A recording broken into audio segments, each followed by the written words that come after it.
Brainy! Hey guys, welcome back to my channel. Today is another third installment video from my 12 Days of Vlogmas. Meet the pets. I have I have 5 animals. I have 3 dogs and I have 2 cats. Or I have 1.5 cats. I'm not quite sure yet. I'll explain what I mean in a little bit. But let me go ahead and introduce you to some of my dogs outside, and then I'll come back in and show you the rest of them. Huh? What? Did you go nat or now? I said now. Oh, okay. So this is Ginger. Hold on. Chill, dude. Despite what my son says, I think we got her like 3 months ago. She was given to us by my husband's coworker's dad because they found this dog. She was given to us because apparently she was too much to handle for them, and they had like a little granddaughter or something, and the dog was always trying to like knock the baby over. She is very, and I've had pugs before, and I have another pug which you'll see right now.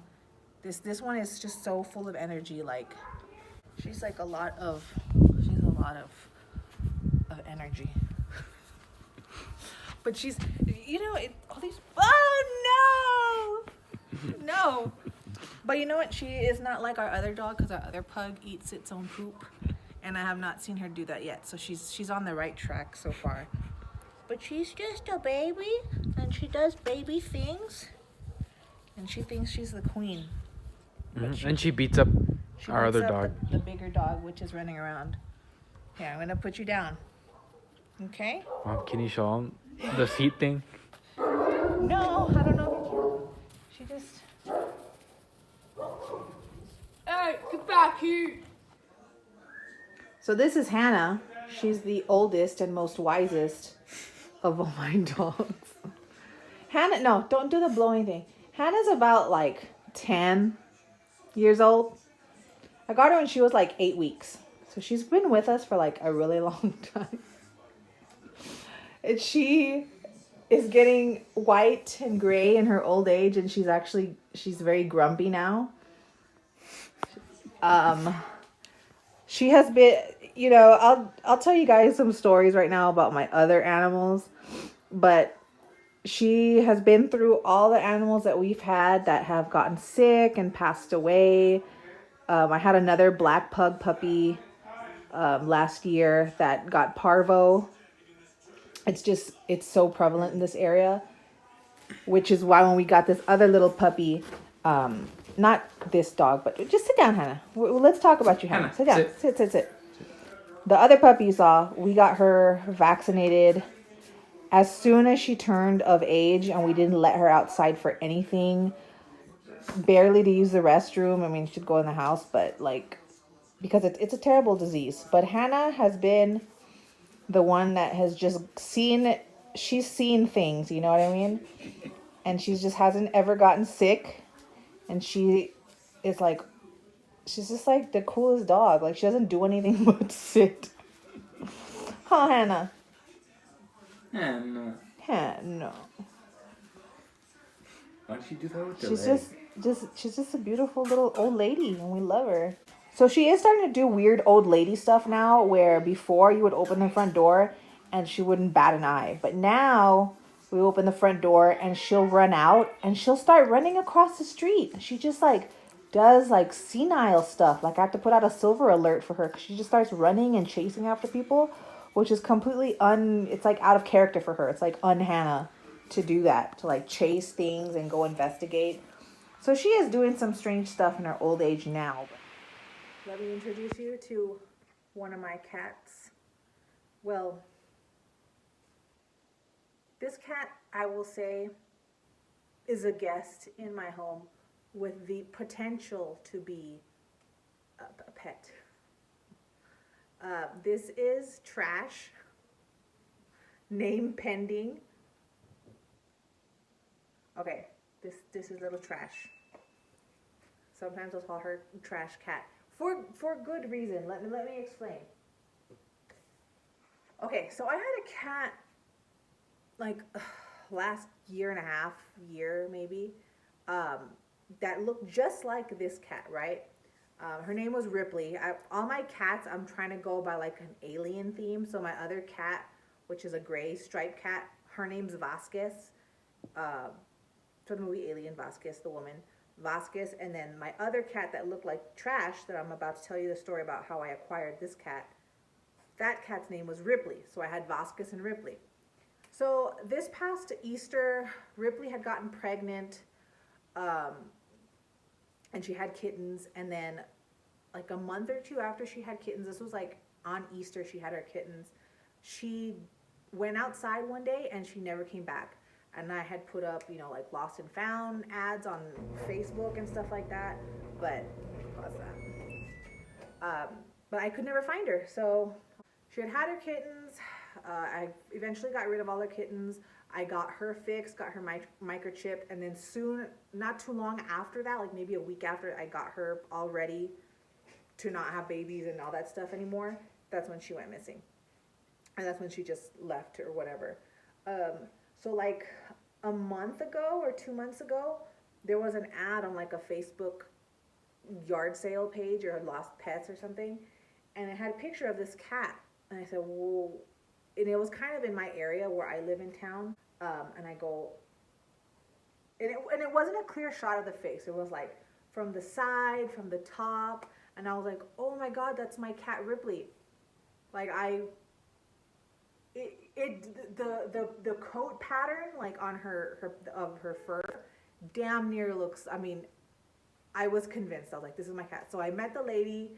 Um, she brought the cat. Well, at first we had like a FaceTime, and I was like, "Can I just see my cat?" And she was like videotaping this cat walking through her house, and she pulled it up to it, and I was like, "Damn, you're fluffy." But I was like, "Hey, you know, it's been months on the street. Maybe, you know, you look all fuzzy and fucked up looking. Like, whatever, Ripley, just come home." So I got this cat from the lady.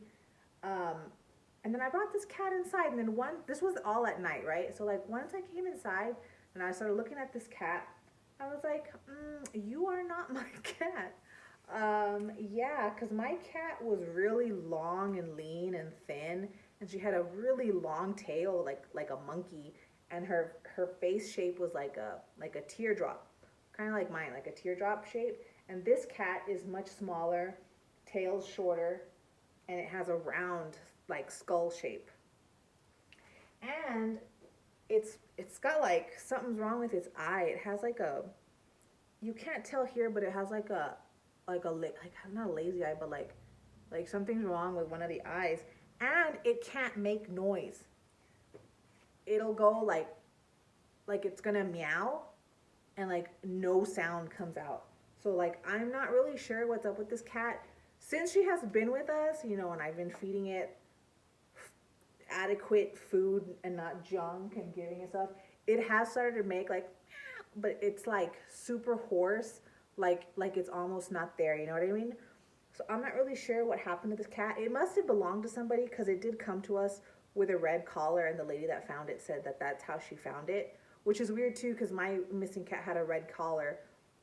So this is why I was like, that's my cat, but it's not my cat. So, and this cat has like some serious feral cat. That's why I call it trash cat, because it's like it does like trashy feral cat things. It has like trashy tendencies, which I'm trying to get it out of. And just like my other cat too, it's so weird. My other calico, Ripley, she would jump on counters, and I am not one of those people that allow my cats to get on tables and counters where we eat. Like I flip out, right, and I start cleaning it right away. Like that to me is just like I'm gross myself, but there's a level of disgusting that I won't let myself get to or allow, and allowing my cats on counters and surfaces where I eat and cook. No, I won't get there. My husband said if we choose to keep her, we'll name her Newt. We'll just keep on with the alien theme. So you might be Newt. Well, come here. No. Come here.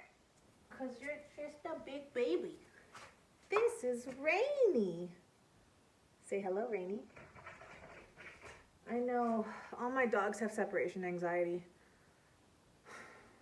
Anyways, this is the middle child.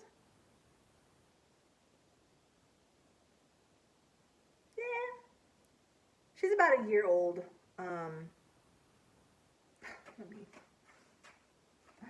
she's freaking heavy. She's a blue heeler. They said that she's also part Labrador, but I don't see it. All I see is like blue heeler. Let me kind of show you her and tell you her story. So Rainy came to us because my son's friend their dogs had puppies, and they don't know what the hell to do with all these puppies. So they're like, would you like a puppy? And I was just like, okay, that's fine. My other dog that I was telling you about that had parvo and died, there was a space to fill in my heart, I guess. And you know what? I'm a sucker for animals. Like, I love animals. So I was like, okay, as long as she's female, because we only do like a female only type thing in this house. So I was like, all right. So we got her when she was about not 4 months. How old was she? Oh, maybe she was 4 months. She was already pretty big because she's a pretty big dog to begin with. So she was pretty big, and she's very high energy. We have spent a lot of money on this dog.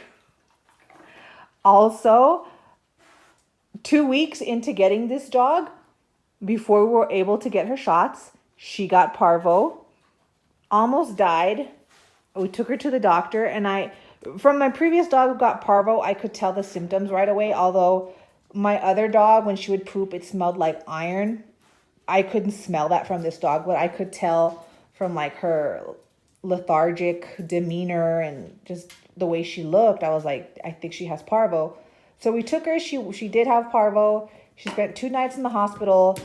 I'm still paying that bill off, by the way. So if anyone wants to donate money, you can help me out, pay my bill. But anyways, just kidding. She survived, as you can see here. And then we realized as she got older, this dog has a jumping problem. She does not like to go to dog parks. She gets very shy and bashful and just scared of the other dogs. But she will jump over to the fence in my house to defend the house's honor, and then cower when she gets to the person or dog she jumped over for. So it's very confusing. I'm trying to understand the psychology behind this, but she's pretty much all talk and no walk. But of course, to the person she's trying to chase down or bother their dog, that's not a very pleasant experience. So we have invested thousands of dollars into our backyard, getting the fences raised, having new fences made, doors installed, because our previous doors that came with the house that were on the fence, like, they broke off. So it was being held up by like pallets and chairs and rocks. But she still jumps over one of the side fences where there's like a lip, which you saw in the video before. She kind of just sits on this ledge that was left over by the difference when they installed the fence on that part of the rock wall. And that's where she jumps off from. My youngest son, named her Rainy. I don't know why Rainy, but I was like, all right, dude, that's her name. She's a good dog though, but we're a low energy family, and we're just trying to get her to chill, which I think is really hard for blue heelers, especially at this age when they're as young as she is. But yeah, I think next step is to get like a roll bar for that part of the fence so she can't jump up there anymore, because it causes me like a lot of anxiety, because like I said, she has jumped over to try and chase people that are running or running with their dog, and that's not good. Hey, that's not good at all. Vasquez. Dun, dun, dun, dun, dun, dun, dun. This is Vasquez. Say hi, Vasquez. I know. She is. Look at this. Look at this chunk. I really try not to overfeed this girl, but I don't know. She's just hefty. Maybe that's how I got Vasquez when she was maybe about 6 weeks, 8 weeks or something like that. So I'm going up the street and then I'm like getting closer to this thing I'm seeing in the middle of the road. And then when I'm about to go over it, I see like these big bug eyes and I'm like, oh my God, I just ran over a cat. And I'm like, so I got to the side of an island to do like a U-turn to come back around. And it was so weird because this street is usually, it's like the street right like above an underpass. So like this is a very busy street. But I was still able to go and turn around and come back around to this little cat who hadn't moved. That was still in the middle of the road and there were no cars coming. And I'm like, oh my God, if the cars start coming from the other side when the light turns green or whatever, like this cat, like 100% will be killed, right? So I get out and I try and pick up this cat and it doesn't let me pick it up, but it runs across the street to the building. So I'm like, okay, well, this is good. At least it's out of the street now. So I drive up to this business where it's at and I'm trying to grab this cat and it won't let me get it. And then finally, like I throw a backpack over it and I trap it in the backpack that I had in my van and I bring it home and then I try to find a home for this cat because I felt like so bad. Like I ran over it literally, but I just like, my car passed over it. Like it didn't get hurt or anything.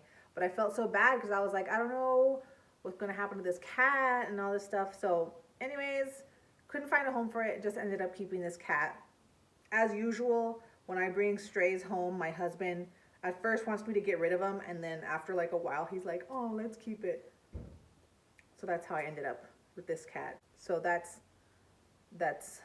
my pets. Thank you.